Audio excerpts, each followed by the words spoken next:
All right. How's everybody doing? Hope your long weekend is going well so far. And definitely a pretty interesting time to go shopping for tech currently, with lots of rebates out there. It's not the most generous time I've encountered, especially in the past few weeks. But there's definitely very interesting stuff out there. So let's check the recommendations I did yesterday. But before we do that, let's take a look at the market overall. And the average cost, as you see, is really not that impressive compared to what it was. Even just, that's 2 days ago. It really jumped, the average cost of tech really jumped up quite a bit yesterday, and it's still up there today, sadly enough. If we start looking at rebates more specifically, we can see that generosity of discount is, well, we've had much better. But there's a lot of rebates right now. It's definitely ranking up there. If we basically, this goes back to beginning of March. Yep. So basically, it's pretty close to the highest point in terms of sheer rebate volume we've had for a while. So it's a pretty good time to go shopping, especially if basically you like to go out and have a lot of options available to you, even though it might not be the best prices ever. But it's going to be relatively an easy season to buy some new gear, simply because there's lots of rebates on offer.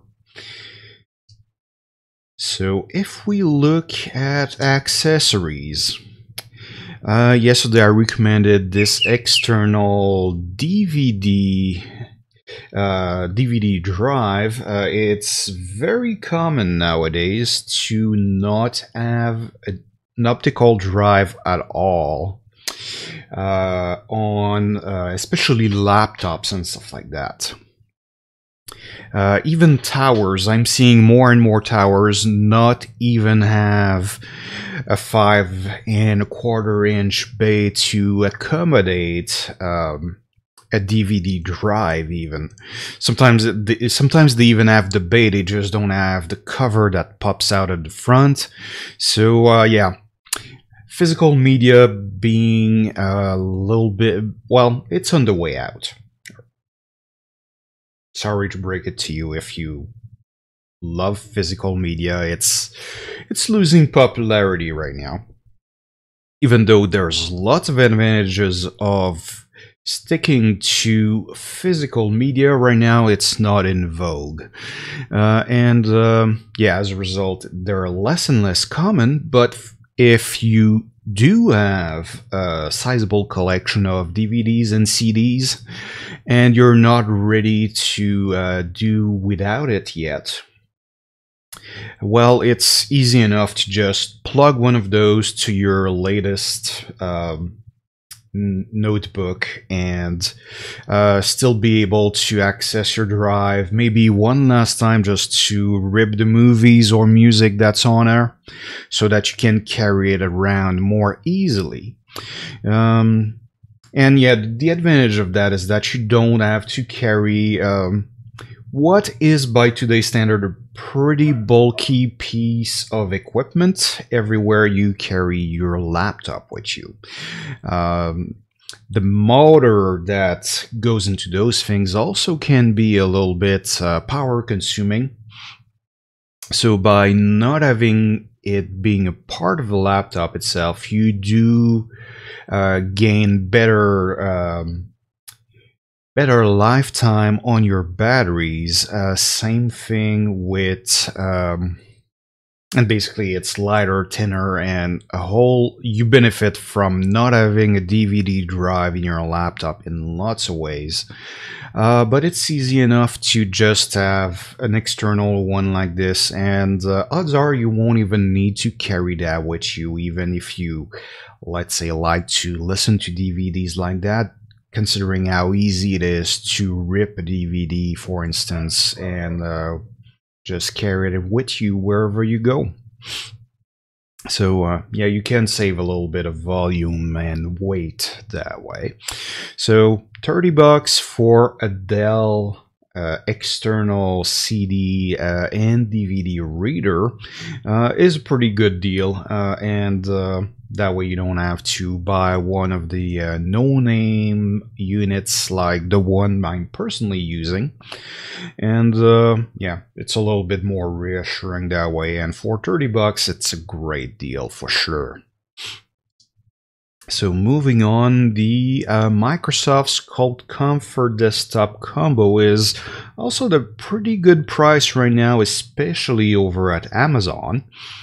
Amazon tends to be the place where peripherals are the cheapest, or at least that's what I've been observing in the last few years. They really give most brick and mortar store a run for their money in most occasions.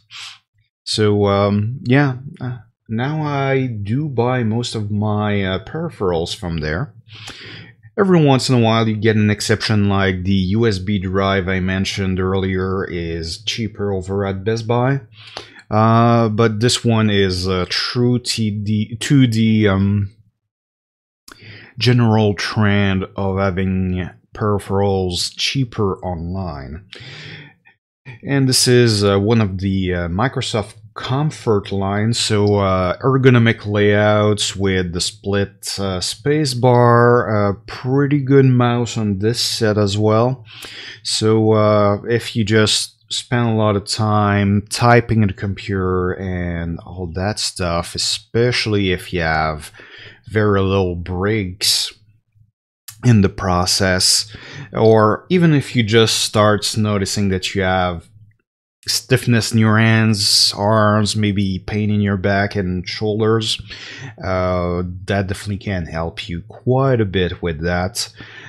So yeah, if you have some discomforts while using even, let's say, a laptop or something like that, it's definitely in your advantage to just have a little space on the desk where you can maybe prop your laptop up a little bit and use a keyboard and mouse to type on it instead of the built-in mouse and trackpad, keyboard and trackpad. Sorry, it's going to be much better for you, especially for those prolonged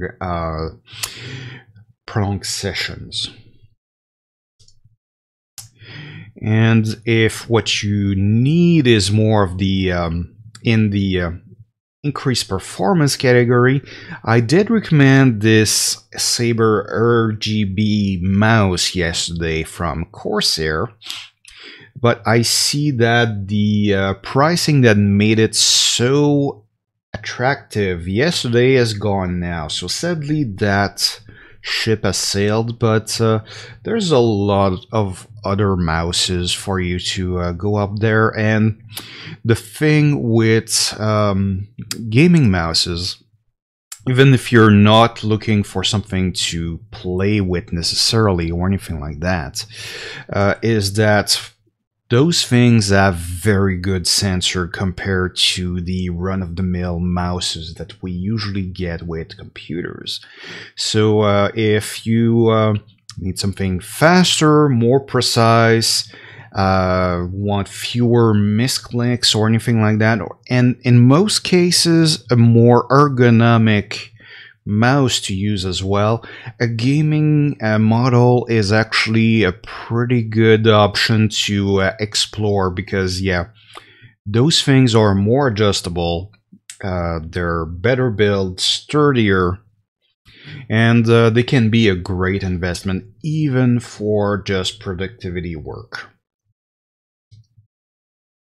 And on the smartphone front, I have the Galaxy A5 again as the what I would consider the basic unlocked model, and there's a few reasons why I go by the unlocked price on my site, especially since even if people don't usually buy their smartphone that way, or at least it's not the most popular route by any stretch of the imagination, is that, well, one, it's easier. It would take so much data entry and maintenance just to be able to analyze what a smartphone really costs you when you buy it through your service provider. At least when I go with the unlocked price, we know exactly what it is, even though that price is, well, there's a lot less rebates going that way. Wireless providers obviously want you to buy those things with a 2-year contract whenever they can.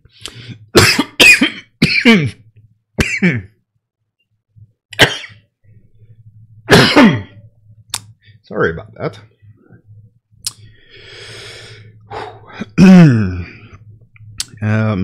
All right. So as I was saying, yeah, 2-year contracts, which brings me to you know, back to school season and all of that. It's pretty common that basically would be someone's first smartphone. And one of the things to keep in mind is that when you're stuck in a contract and that for any reason, like for instance, you're not, let's say, used to manage your a budget and maybe are a little bit prone to go over or lose sight of certain expenses and stuff like that, the contract becomes really it's a rigid thing in your financial life. So especially for younger users and just people who have to deal with financial uncertainties, going with an unlock model is a huge advantage, simply because with an unlocked phone you can, well, just if you can't afford to pay for your mobile data that month, you can just contact your provider and downgrade your plan. While if you were in a contract with your provider, you would definitely pay for penalties in that case. So you could even decide to not have a phone at all for a month or two if you can't afford it. So you know, that way it becomes, it's much easier to manage your budget that way. And yeah, it's the A5 is definitely not an impressive smartphone or anything like that, but it covers the basics very well. It's a fairly recent model as well, so in terms of compatibility and support, you're pretty well covered there. And it's fairly easy to get it from a variety of places, so pretty much everywhere you go, the A5 is going to be among your options. If you get it with with a plan, you can definitely get it with a cheap plan and for a zero cost kind of deal. There's much stronger smartphone available for $0, but usually you will need to go for a much heavier plan when you do that. So a few things to keep in mind there, but yeah, basically if you just need a smartphone, don't want to spend much on it, and this one even is pretty good in terms of battery life compared to more expensive models, then it's definitely a good choice. And in terms of what it can run, as you see, there's quite a bit that it can already do. And yes, you will notice quite a few one-star rating in there. It's not necessarily something to be worried about, though. One-star rating means that you meet the minimal requirements, and specifically in terms of mobile devices and mobile apps, that means that you will be fine once the app is done loading. Just don't expect to be able to switch from app to app very smoothly. So let's say if you're in the middle of commute or something like that with your stop coming up, you won't be able to switch between Google Maps and, let's say, Minecraft super quickly. There might be pretty heavy delays involved in there, which could be a little bit frustrating in some situation, but overall, the thing is, most options are still open to you, despite the fact that this is definitely a low-budget phone. Just might have to be patient every once in a while. But if you need more out of your smartphone, one pretty inexpensive way to get it is by using this OnePlus 6 here, which definitely delivers quite a bit of performance for very low cost. And yeah, that's what OnePlus excels at the most. Just delivering high value for a low cost and making sacrifices in design that most people really would not notice. This is something that you can only buy from them online, so keep that in mind. If you won't find that at your local mobile service provider, and part of the reason is that those things cannot be locked in any way. So you've got full freedom with this kind of phone, and one of its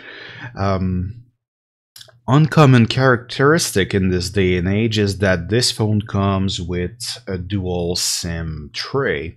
So one of the benefits of that is that if you're a frequent traveler, you've probably noticed that getting a roaming data plan with your provider can cost, well, an arm and a leg. So yeah, it gets a little tricky. So one popular way to go around that has been to grab a SIM card from a local provider once you reach your destination. But if you do that, you lose your regular smartphone, so people cannot text you, they cannot phone you at all, or at least you have to send your temporary phone number to them, and then it's probably a long distance call for them anyway. So by having a dual SIM tray, you can keep your regular SIM in there and add basically a simple data plan with your local provider when you reach your destination. That way you keep your regular phone number, and for data you pay what the locals pay. So that's very convenient, especially if you like to stay connected while you're traveling abroad. And yeah, in terms of performance, it's one of the most performant phones on the Android platform right now. Of course, there's a few things that beats it, but let's say the new Note phone costs twice as much, essentially, and it's definitely not twice as strong either. So yeah, OnePlus is kind of specializes in those easy on the wallet, but delivering big performances for the cost, even though if they're not necessarily the most innovative in terms of design or anything like that. They don't push the envelope as much as the other. But yeah, my wife has one. My a friend that visited us recently bought the OnePlus 6, and so far I only hear good things about them, so definitely recommend taking a look at those, especially if you're interested in the smart portion of the smartphone and don't want to don't have an unlimited budget essentially, and value your freedom of movement from provider to provider rather highly as well. An interesting choice right now could be the Razer phone, which is specialized for gaming on a mobile phone. It's a pretty large unit. It's got huge bezels, but that's the point. Those bezels are front-facing speakers, which makes this a great phone to watch movies and play games on, and it's usually a good thing for everything else as well. The only downside I've heard about this phone so far is that for photography, the camera in there is really not delivering very good photos. But even then, by nowadays, the bar is so high for photography on a smartphone, simply because that's how most people take photos nowadays. I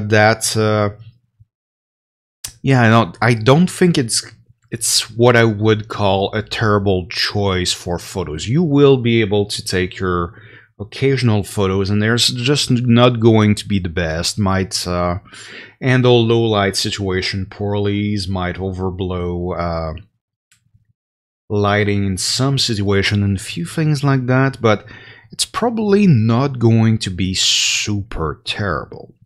Or at least that's my expectation.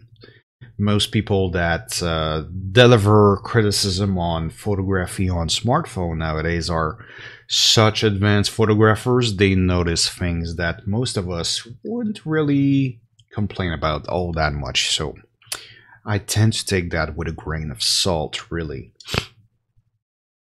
But yeah, where this phone shines the most is, it's a very powerful phone. It's able to run pretty much everything you can run on the Android platform at what we would consider top performance. Simply, I wouldn't compare, for instance, PlayerUnknown's Battleground and stuff like that to the PC version and give it, let's say, a 5-star rating. So keep that in mind when you see 1 star and 2 stars rating on a mobile phone. Because, yeah, you don't have all the features. You're going to have quite a few cuts in visual quality and performance, and there's a few things you cannot do on a smartphone, which you can on a laptop. So when you get multi-platform apps like PlayerUnknown's Battleground or Word and Excel, that's why we don't reach the 5-star rating there. And basically it's very good at running apps, and it's the only smartphone I know of that has 120 megahertz screen, which delivers very, very smooth video and just very smooth action in gaming. So you're going to notice quite a difference there if gaming on the go is something you do a lot of. Just keep in mind that, that will drain your smartphone batteries pretty quick, so try to plan to have some kind of either a battery pack or a secondary charger so that you can top up your battery maybe in the middle of the day. But otherwise, it's definitely not a bad smartphone, especially for consuming video, listening to music, thanks to those big front-facing speakers. and using apps and games, really. So if that's what most of what you do on your smartphone, it's going to be very good at those. And otherwise, if you need a fairly strong smartphone and you're committed to the Apple ecosystem already, the iPhone 8 is a pretty safe choice. Came out only maybe a month before the iPhone 10, and you don't get some of the newer design, but performance is really close, and design is more traditional, so no notch. You still have fingerprint reader on this one, so you don't have to wait for facial recognition to kick in order to unlock it. So it's faster to unlock, or at least it is for the time of the year where it's common for us to not wear gloves or anything like that. Facial recognition sounds like a godsend in winter, I must say.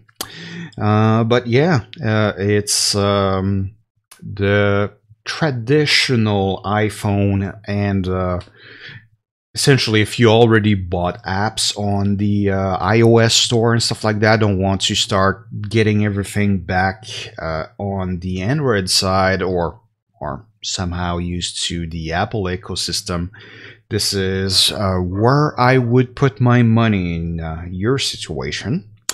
It's also pretty easy to get in a variety of places, and then it can run everything very well. It's currently got the exclusivity for Fortnite among the recommended devices I've listed so far, and yes, you can run Fortnite on several Android devices already, but it's still in beta.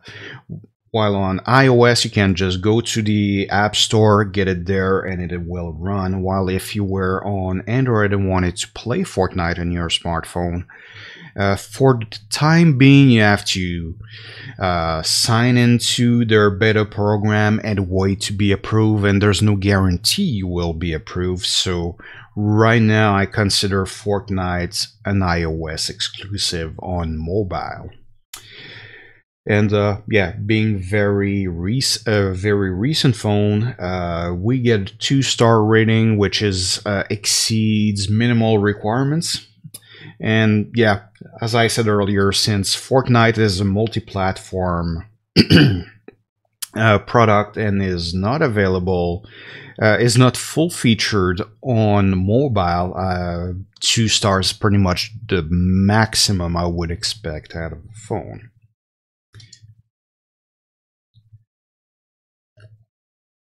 And if you have any question while I go through this, feel free to let me know through chat, and we can, I'll be happy to answer your question, or maybe do recommend stuff for your personal needs as well.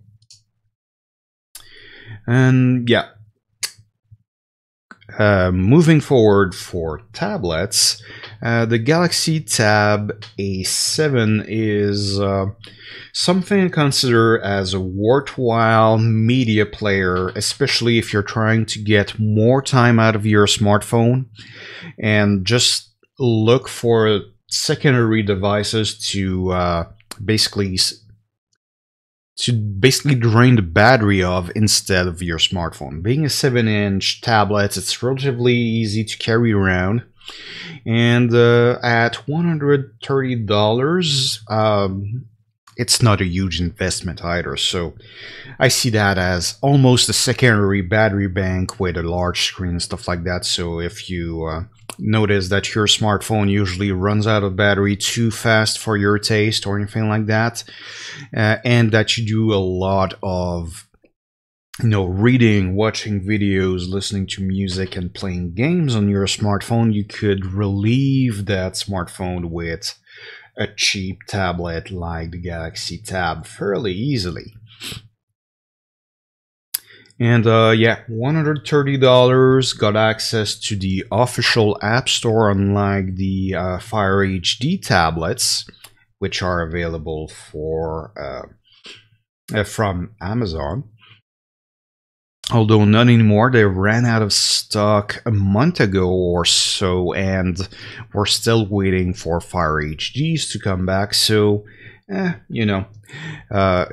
at $130. The Tab A 7-inch is a pretty good facsimile and pretty close in price as well, with access to all the Android apps, unlike the Amazon's alternative.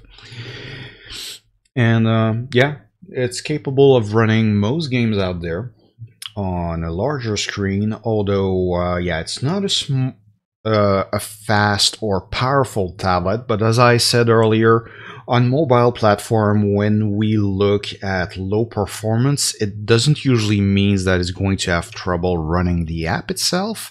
You're going to notice slowdowns, especially when switching from one app to the other. So if we go back to the scenario I listed earlier of basically sparing your smartphone battery, this is it's a non-issue. So you can switch to task number 2 on your smartphone while you're pausing your game or your video on your tablet, and you're golden. So yeah, not a bad choice for that. If you want something more capable still on the Android side, I'm fairly comfortable suggesting the Galaxy Tab A 10-inch for prices under the $300 mark. And that's not technically the typical price, as we can see from the price graph there. And it's still not a very powerful tablet, but on the Android side of things, it's usually what we see. It's still a great tablet with a great screen, so comes in handy, especially for watching videos and stuff like that. Maybe even gaming on this is definitely not bad. So basically, if you're going to rely on Wi-Fi a little bit more and save on your data plan, or maybe you're shopping for a tablet for someone that you don't want necessarily to give a cell phone to yet, that's a pretty good option for that. And it can run quite a few things a little bit better than the 7-inch version of the Galaxy Tab A, but not by a huge margin. But yeah, if gaming on the go is really your priority, the Nintendo Switch is definitely the apex device in that area right now. It's going to run the popular games much better than anything on Android or iOS, and really its price it's very well priced for that task as well. The one major downside is that forget about going on Facebook, checking email, even watching YouTube or Netflix on this thing is not happening right now. There are rumors that Netflix is coming, for instance, but it's not currently going on. I heard that Hulu is available, but sadly Hulu is not available here in Canada. So we still have to wait for something to come up that will allow us to watch streaming videos or stuff like that on the Switch around here. And yeah, it doesn't have necessarily the best screen resolution when you're on the go. Obviously, when you put it on the dock, then you get the full power of the unit. But still, even on the go, it's a much better option, in my opinion, to play, let's say, Fortnite, than playing it on an iPad. That would cost more to buy than the Nintendo Switch. So, personally, that would be my recommendation. Even though it's definitely a specialized device. But if you need something that's versatile and really need, how would I say, a super portable work machine, the Surface Pro could be interesting then. Yeah, I don't find it very compelling on a price point. Well, or at least the moment you feel the need for that keyboard cover, simply because that thing costs way too much. It basically brings it in the same price point as uh, laptops, which are in some case nearly as thin and as light with similar battery life. So it's a little bit of a luxury item in my opinion, but still it's available for just under $1,000 from a variety of retailers. Just keep in mind that, yeah, the keyboard cover or the even the Smart Pen, I think, is nearly the same price. It's around $170, $200 in some cases. So it's a $1,200 unit if, in your opinion, the keyboard is necessary.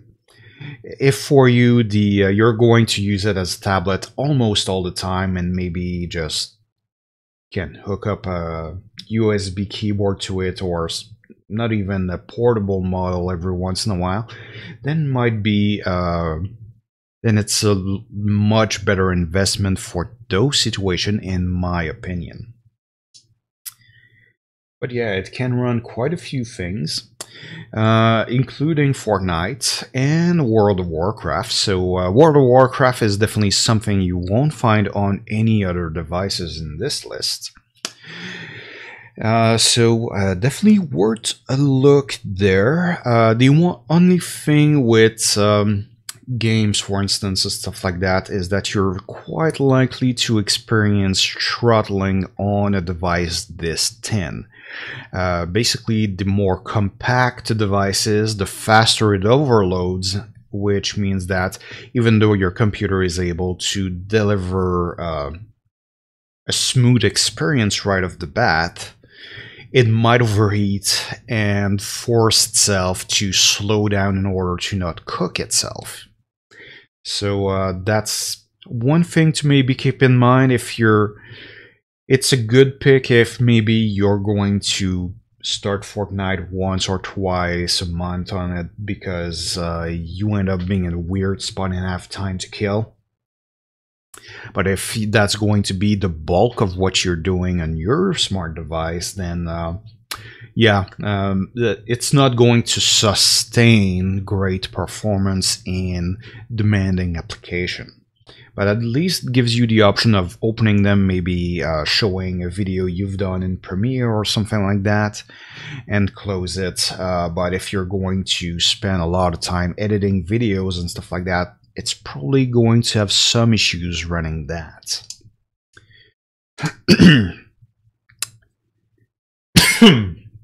Sorry about that. Which brings us to laptops, which usually are more cost efficient and can sustain much higher level of use than a tablet. You're not going to experience the same kind of slowdowns on most of them, although quite a few of those are very thin and have pretty good battery life as well.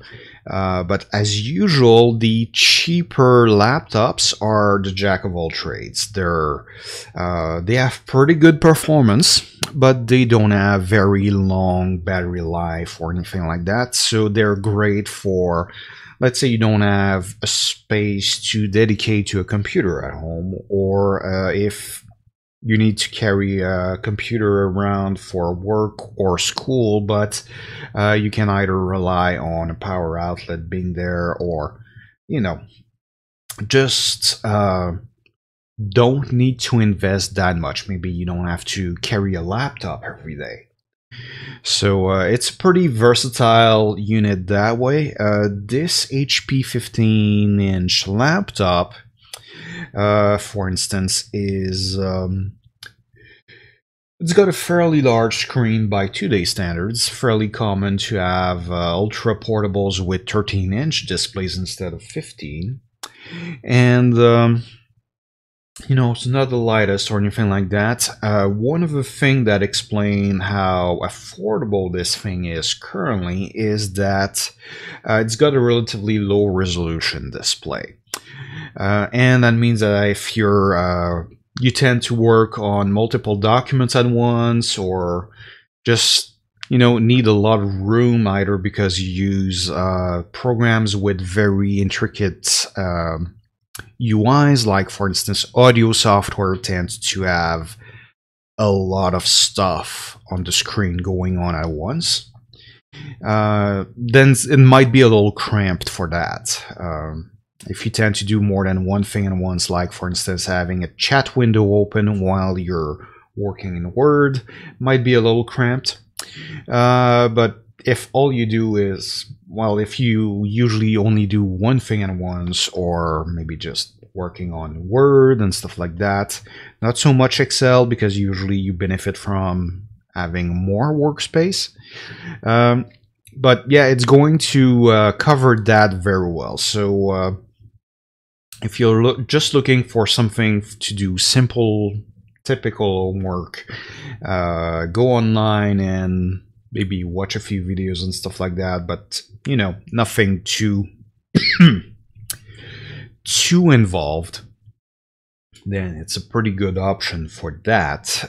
And one of the side benefits for a laptop like that is that if you find that usually you're squinting a little too much to look at what is displayed on the screen, a lower resolution means that things are displayed a little bit larger naturally. This is it's not the largest screen that is available on a laptop, but it's a fairly large one with a low resolution, so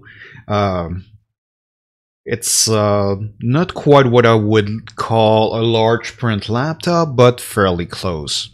And sure, there are options to zoom into a smaller screen or take advantage of a high resolution screen even for people with vision problems, but basically you start up at a more comfortable level with this compared to a full HD screen. And in terms of what it's capable of doing, we already have a 1.5 stars in Fortnite, so yeah, you're not going to have bragging rights or anything like that, but if for any reason you want to run it and play with your friends a little bit, it's going to, you're going to have access to it. You're going to be able to play, and maybe not at the most mind-blowing resolution or performance or anything like that, but it's going to be a decent experience still. Same thing for Stardew Valley, Paid Tool Sai if you like to draw manga or anything like that. Definitely an option there. And you're obviously covered for stuff like Word and Excel, even though, as I said, Excel, you would benefit from a higher resolution. So one step up from the laptop we just saw, we have this one, and actually the price, let me compare real quick. Yeah, it costs less than the laptop we just saw if you buy it new. The other one can be bought open box online, so you have a cost saving option available there. But if you're uncomfortable buying something that has been opened and touched by somebody else before you, I would not go under this price currently. And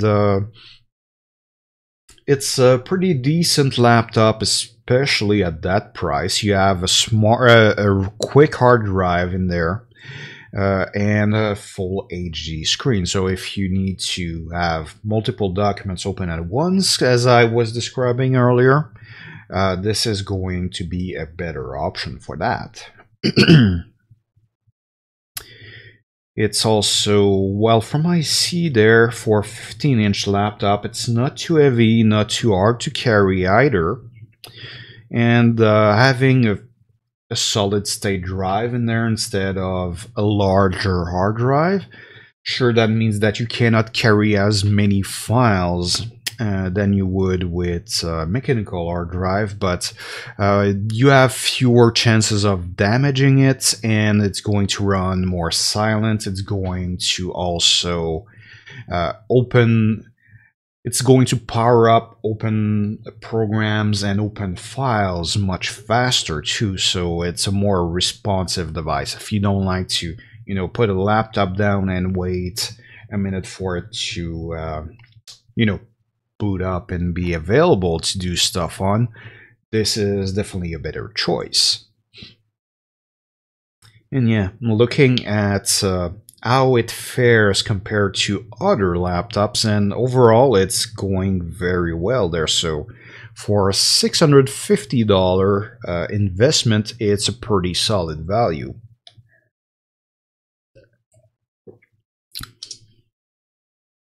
In terms of what it's capable of doing, we're not flying much higher than we did with last computer, but it's going to be more, how would I say, more pleasant to use, simply because, yeah, you won't be waiting after things as much, and you're going to have more room to work on as well, so better for, like I say, see that Excel and PowerPoints are gone from the list, which means that we unlocked more programs as well. So, more flexibility, more possibilities, and in the very portable package that doesn't cost all that much, really. And if I look, yeah, autonomy is not bad. It's roughly running on the laptop average. So not a bad pick, even though, yeah, if you're always on the go, always running from either classroom to classroom or meeting room to meeting room, and cannot necessarily rely on a power outlet being available, that might not be ideal for that. But still, worth considering nonetheless. So if we invest more than $650 in a laptop, usually we're going to see one of two things.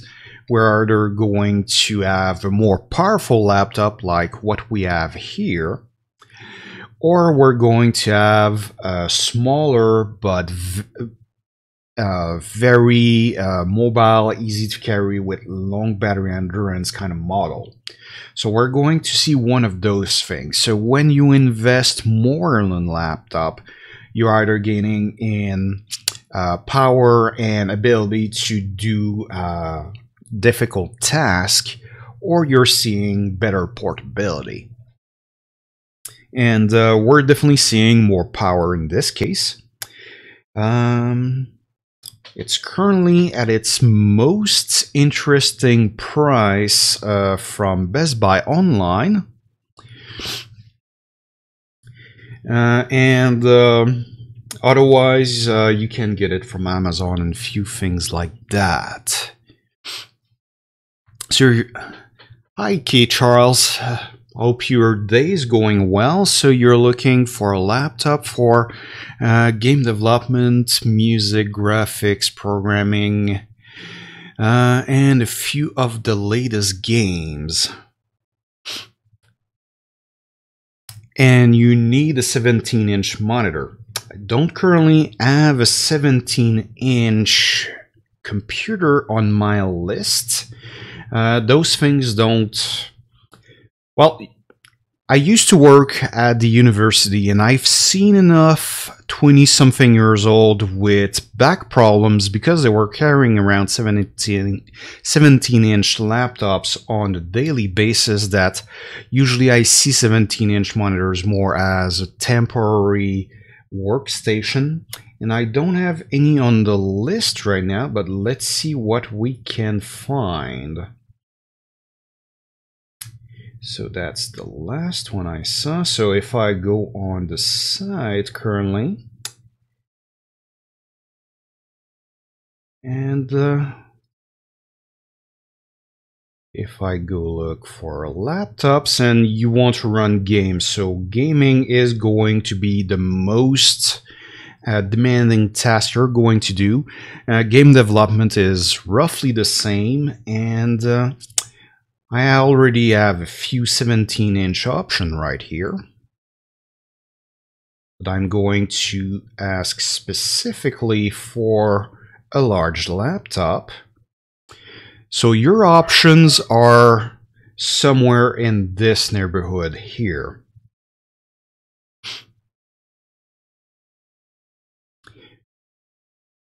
So yeah, best gaming experience on laptop. If you're going to look for, let's see, the another things you could use is the archetype. On a laptop, you cannot get to the hardcore level currently. No laptop really delivers on that standard yet. But there are a few laptops also available for the serious gamer. I'm going to go down there and ask for a large laptop like you demand. And as you see, pricing is not too bad on those currently. And we have a few options, but as you see, they're definitely on the expensive side. But basically, those three laptops are your best bet in Canada right now for high performance gaming on a 17-inch laptop. Is there something in there that you'd be more interested in looking at? I can also go over the path to go there if you want to access it later too. But as you see, we have fairly good performance and what is currently the most in-demand game on my website. It's going to be fine for web development, and if I look at the spec on each of these, plenty of RAM to do your test while programming. I would definitely recommend having a second monitor. You know, it's easier to have your code running on one side and have a simulation or test session going on the other, so it's easier to see how things are going. But yeah, you've got your full HD on all of those, and each of them have at least a physical hard, not a physical, a mechanical hard drive as well. Which I definitely recommend for programming, because that's one of the things, especially if you're working with databases and stuff like that.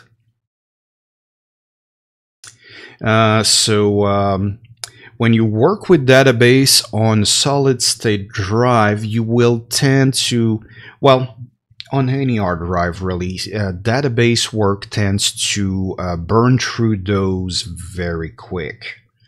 So I like having the option to easily replace them, and it's always easier to do with a solid state drive, with a mechanical drive.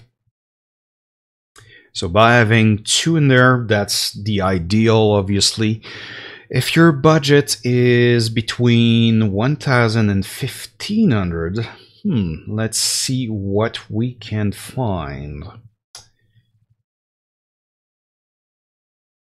So if I go for one of those, and I put my, this one is running at relatively low price, but it's already very restrictive. So we need to go down a notch to get to that price point. So let's say I go to the gamer archetype, instead of the Serious Gamer. And let's check laptops. And we have 7 of those right now in that archetype specifically. This is the 15-inch I was just watching on my recommended list. So we have a $1,230 model here. Although that price is, let's see, it's available online only currently from what I'm seeing here. Fairly good performance in gaming as well. If I look at the detail specs, you have a lot less memory in this bracket, but you still have our large hard drive and 120 gigabytes of solid state drive, so quick performance in starting the applications you need, but you can upgrade and maintain that fairly easily. And yeah, it's nearing the 3 kilos point, so carrying that around all day could be a little bit stressful, so just keep that in mind. But it's definitely feasible. Unlike most 17-inch laptop, which are over 4 kilos sometimes. See, that one is not much more heavy than that 15-incher, so you know, there's a little bit of playroom available there. Let's see if I have anything else in the 1,000-1,500 range. No, that's it currently. Your best option is this one, in my opinion. That's the Dell Inspiron 15-inch. And it's currently available from Newegg and Amazon, although Newegg has a better price on it currently, based on my research anyway. I have a little bit more of data entry to do later in the day.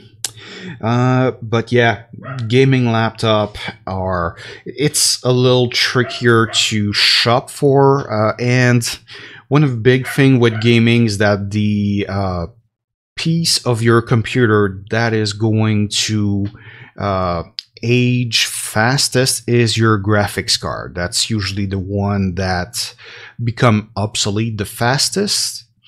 And you cannot change a graphics card in a laptop. Sometimes you can upgrade the RAM and the hard drive, and that's what most people need to care about. But for a gamer, you will want to change that GPU in 3 years. So yeah, it's a shorter term solution. But obviously, if you are going to school or stuff like that, the laptop is interesting because, well, you're going to be moving on a regular basis there. So yeah, not having extra wires to carry around and stuff like that, it's definitely a big plus. And usually it's a little bit cheaper, at least on the short term, to have a single laptop to do everything rather than have a cheap laptop with an impressive desktop computer. And yeah, obviously desktop computer can be a little bit of a hassle to move around. So far, that's what I found for your question. I hope that it's up to your liking. So let's go back to my recommended list, which thankfully this laptop is a part of. So let's see if I navigate back to the slide I was on.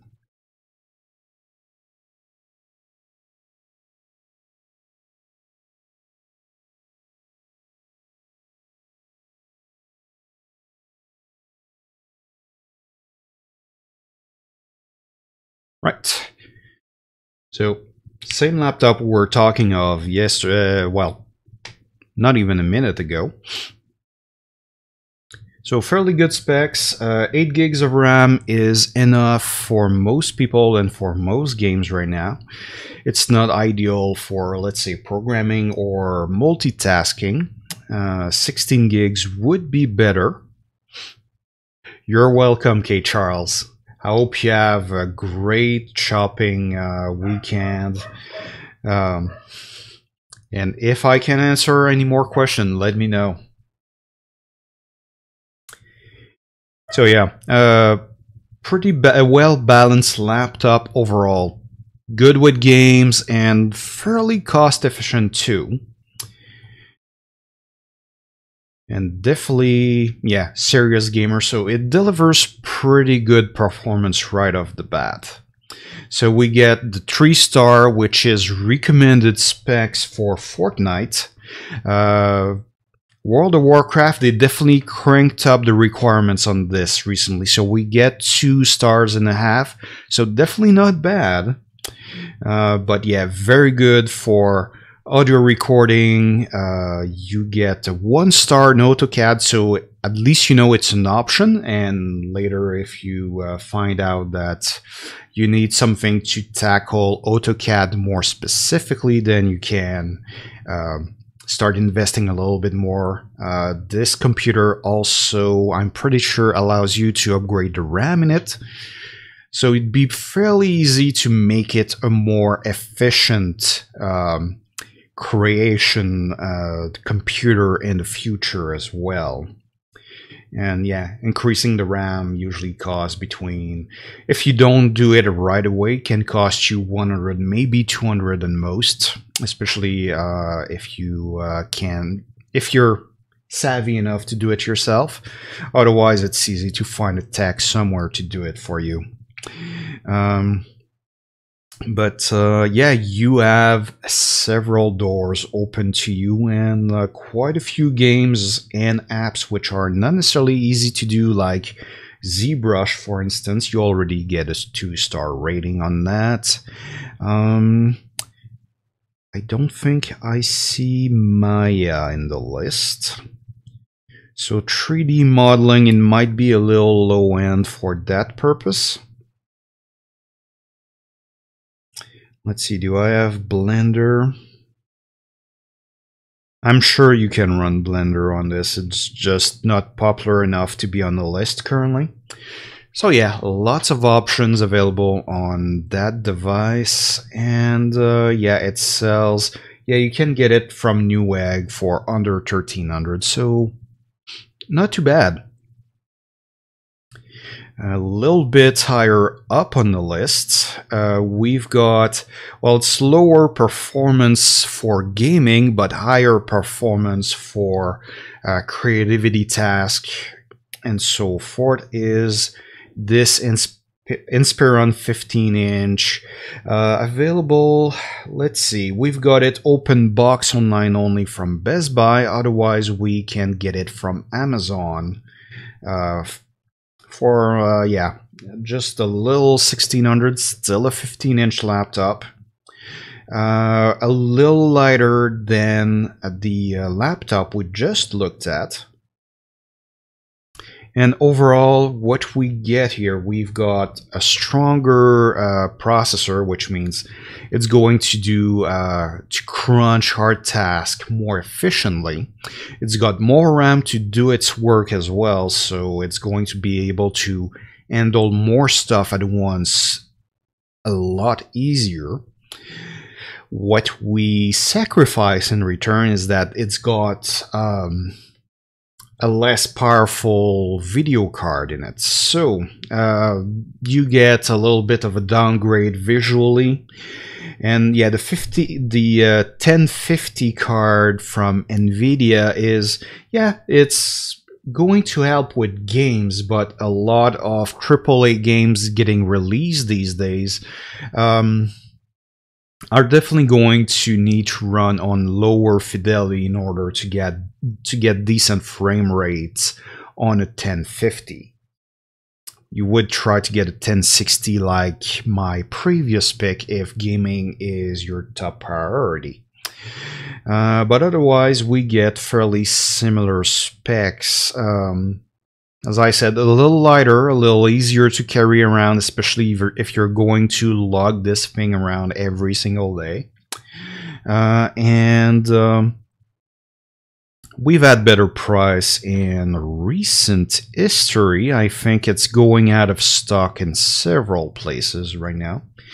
It's partly why we only have an open box deal from Best Buy right now instead of being able to find it in store. But it's still worth looking at. And for instance, we don't get the 3 stars in Fortnite because of the weaker video card I just mentioned.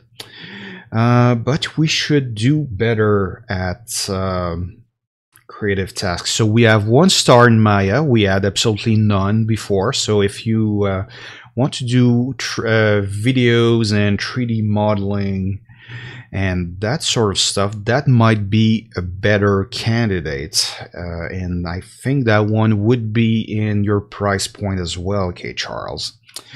But yeah, better in Planet Coaster 2 thanks to the extra RAM. So, you know, it always depends on the RAM. We have a slight downgrade in NBA 2K18. And yeah, most creative tasks are getting a huge boost thanks to the extra memory available in this device, even though we sacrificed on the video capabilities there. So yeah, depends which is your priority right now. So that might be the case where for now this could be your gaming laptop on top of everything else. Maybe eventually get a gaming console or something along those lines to supplement and keep being able to play games from the AAA catalogs from the current year. Hopefully older games are going to be much easier to run.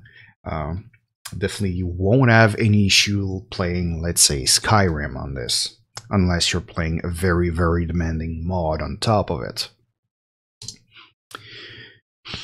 And finally, I think this is the most expensive laptop on my list currently, is this 13-inch MacBook Pro. So yeah, if you're already invested in the Mac ecosystem, or you're in a program, let's say, more specialized in graphics and stuff like that, I definitely miss a few apps from the Apple side of things. I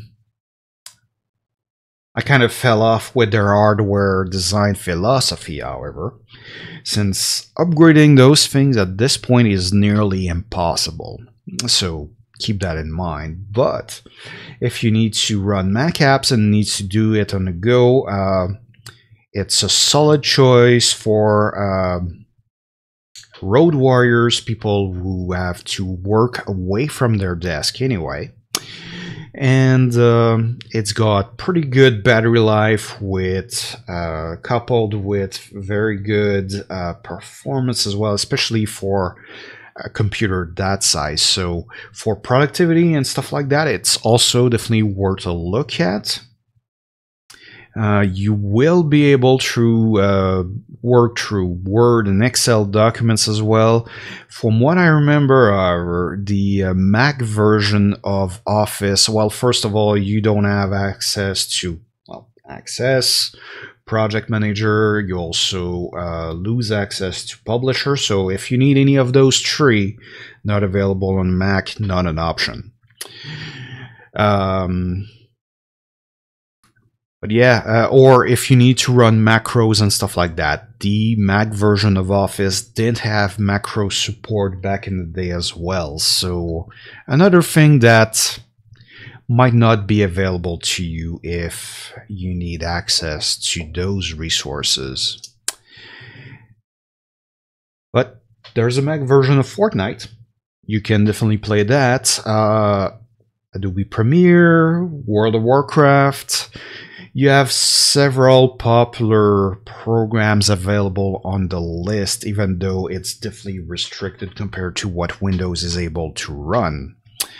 But if for some reason you're on in one of the spheres where macOS is still the place to be, the MacBook Pro is really a pretty versatile place to be. The one thing to keep in mind here too is that we have only 120 gigabyte of storage. And yeah, upgrading that is not the easiest thing in the world. I would need to look at the specifics. I don't remember if this specific model even allows you to upgrade that. But Apple sells storage for such a high price, you might be spending quite a bit of time just managing your storage space, trying to not run out of space on a MacBook Pro with only 128 gigs of storage.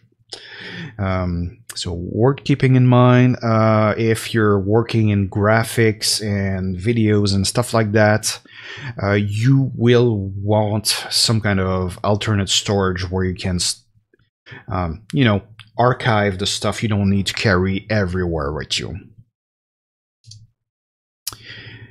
Otherwise, moving to stationary computers, we start fairly cheap on this Pavilion here. I see the price is holding firm since yesterday when I recommended it. Definitely not the strongest out there. We went back to the bottom of the pile in terms of performance and pricing. So easy to afford, but we've got a 2 terabyte hard drive, so it's the highest storage capacity we've seen so far. So if for any reason you prefer to, well, you have a large collection of media, so photos, videos, and music, and all of that is stuff that you store on your computer instead of, you know, streaming it like YouTube or Google Music, YouTube Music, that's called now. And I don't remember the most popular music streaming site, but yeah, you know, you get my drift. Then that 2 terabyte hard drive should be a very interesting characteristic here. You basically can store a lot of media in 2 terabyte nowadays. But yeah, not the you're going to be able to multitask fairly well on this, just not with the most demanding stuff out there either. And it's fairly affordable, so worth a look nonetheless. You get, you know, the basics for running Premiere and WoW. So yeah, 1 star in Premiere. You get already pretty good stuff. It's enough to learn the platform for sure. It's also more than enough to edit stuff like your home videos and anything along those lines, as long as you don't have, you know, complex scene with very intricate color correction, special effects, and all of that. It's fine for the basics, you know. Most YouTube channels don't really go much beyond this level of editing. So you've got a good basic level already available to you right there. Let's see what else. Definitely can do podcast, audio recording on this. So let's see. Krita, only 1 star, so not ideal for illustration. FL Studios and Ableton Live, you've got 3 stars. So yeah, music creation on this thing is an option.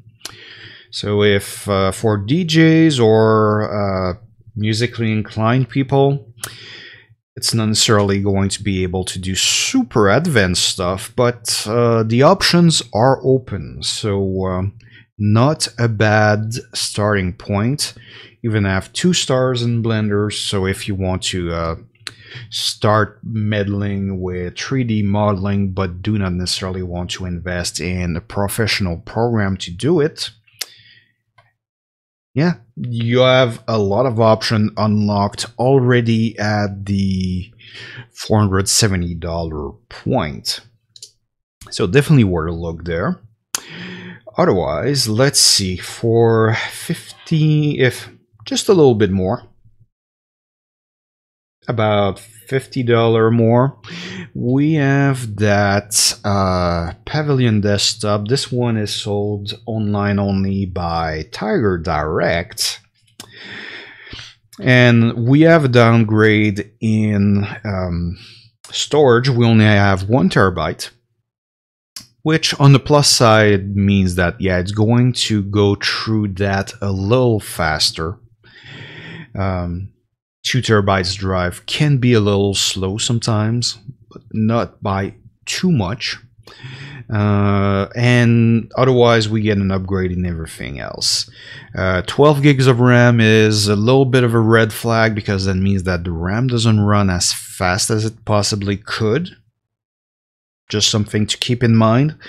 But overall, more RAM is always good. It's just not the best it could be. And yeah, overall, pretty solid desktop as well, for just a little bit more money.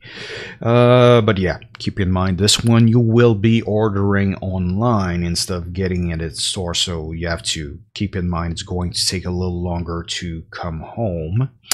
But yeah, got basic access to Fortnite with this one, 2 stars in Premiere instead of only 1, so you can go a little bit more advanced in this.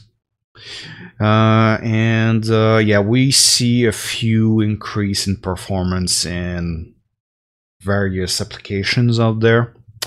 So for a small extra investment, you have something a little bit better overall. And if we start looking now from Staples, so a little easier to get you. This one is available online and in stores. Personally, I definitely like ordering online from Staples. They have free delivery, and usually that happens the next day. So if for some reason it's a little harder to go to Staples or something like that, yeah, it's easy to get it from them online still, or at least if you live in a large city. Yeah, we've got a pretty good base in there, not the strongest processor or the most RAM or anything like that, but it's definitely modern and reliable for this price. We do see a decrease in performance in Premiere because this one has less RAM. But you still have quite a few options open to you on a slightly more modern base than the last 2 I covered. So if you want something a little newer, that might be a better case for that. And yeah, I had trouble finding suggestion in around the $1,000 point this week for desktop computers.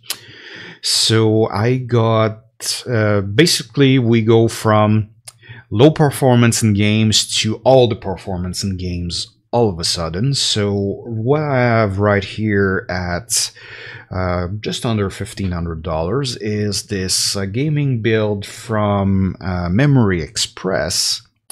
So Memory Express is a PC builder / retailer especially in Western provinces. They have stores in BC, Alberta, and I'm pretty sure they're in Saskatchewan as well. We need to refresh my memory on that. They do deliver all across Canada online, or even in the US. Although keep in mind, crossing the border there's always some fees involved in that.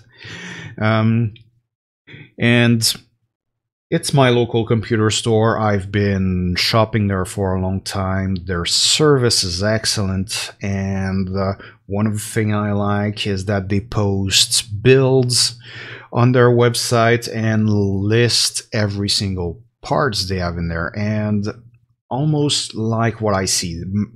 They're pretty much built the way I would build my own computer, with the same kind of parts and all of that.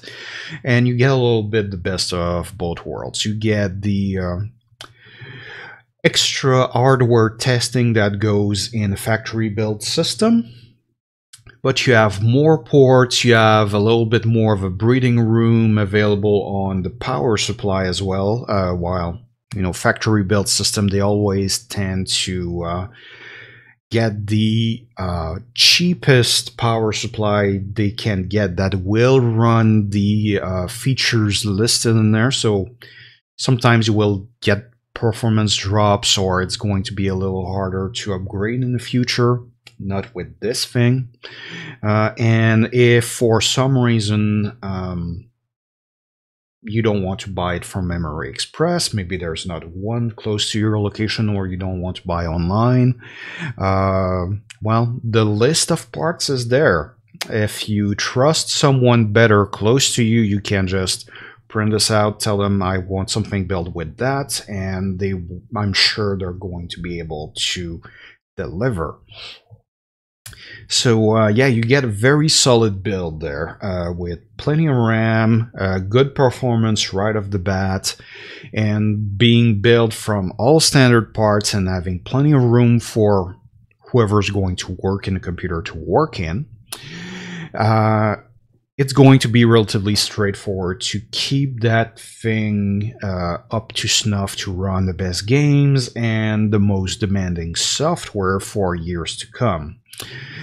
So yeah, basically, if you do things the way I usually do with a desktop PC, you basically buy something like this. In 3 years, you wait for a sale on a good video card. You spend maybe $150. That's what I did. You slap that in there, and you're good for at least 3 more years. So it pays for itself very well over time, even though, sure, it's a little bit more of an investment right off the bat. It's not much more expensive right here compared to a gaming laptop. We're roughly in the same price point, but you just keep in mind you will have to pay maybe $50 for keyboard and mouse, plus $100 for a monitor, and that should bring you to something pretty decent. So there's a little bit of extra spending that has to go in this, not to mention speakers. You have to get speakers too. So maybe count an extra $200 at least on this compared to a laptop, but this will last you much longer, thanks to the ease of upgrading there, even if you're not going to be the one doing the work necessarily. So yeah, love those things. And yeah, we definitely got a huge jump in performance between this and the last desktop I reviewed here. This blows even most of the laptops we reviewed previously out of the water. And it's not because laptops are not as powerful as desktop or stuff like that. It's just that for the price you need to for the same performance you need to spend a whole lot more, and you do lose significantly on the lifespan of the units, just in virtue of how much you're going to bump that thing around, or even just the fact that, as I mentioned earlier, you're not going to be able to change the video card in a gaming laptop, while it's a very simple matter in a desktop computer. So yeah, long word, totally worth it, in my opinion anyway. But sometimes you cannot afford, you know, you need something to carry around. And sometimes a cheap laptop will do the trick. especially if you mostly play from your desk anyway. But sometimes you cannot dedicate a desk either. So, don't feel bad if you need a laptop for gaming, but if in any way you can dedicate a space to a desktop computer for gaming and working in graphics and stuff like that, it's going to be well worth your money. And finally, the most powerful computer in my list. This is an Omen 880 gaming desktop. This one's available. Interesting. I was pretty sure it was available from a big retailer, but no, the one with the best deal on this right now is Amazon for just over $1,500. And you get a pretty significant upgrade for graphics and basic power of the unit. It's a factory built system, so reverse benefits and inconvenience that I listed earlier. Essentially, you have fewer upgrade options with those things usually, and sometimes the power supply is a little, underpowered. But overall, this is going to be strong enough for most people, especially at this price point, and most of the upgrades you're likely to need, you probably can make it work with something like that, especially when we go into this line of gaming computers. They usually don't mess around. Usually those cases are pretty easy to work in, and they won't bundle too many annoying programs in there, unlike what they do on laptops. So several benefits of going for that still, and when there is an attractive sale on a high-end gaming PC, well, higher, and there's definitely more expensive than this. But I usually am not comfortable shopping over the $2,000 point anyway. So let's say for under $1,600 here, you get a lot of value for what you pay. And we get nearly a 5-star in nearly every single popular device, according to my visitors, of course. So yeah, 5-star is in this ranking system. That means exceeding recommended specs, and 3 stars is meeting recommended specs. So you can do pretty advanced stuff in Premiere, already could with the previous build, and yeah, 5-star in Fortnite means that, yeah, if for some reason you aspire to start streaming and stuff like that, you might well be able to do that for any games that rank at 5 stars. You could also run the game with very demanding mods on it.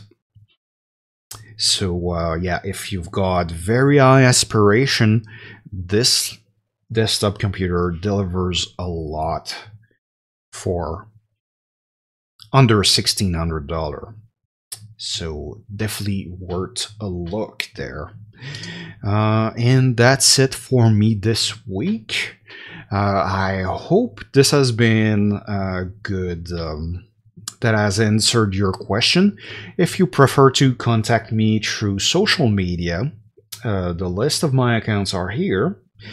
And yeah, that way you can stay posted for, I do weekly videos, I send a weekly newsletter, and I'm pretty active and available on social platforms. So if you need suggestions or got any question, I would love to answer that, especially publicly. That'd be even better.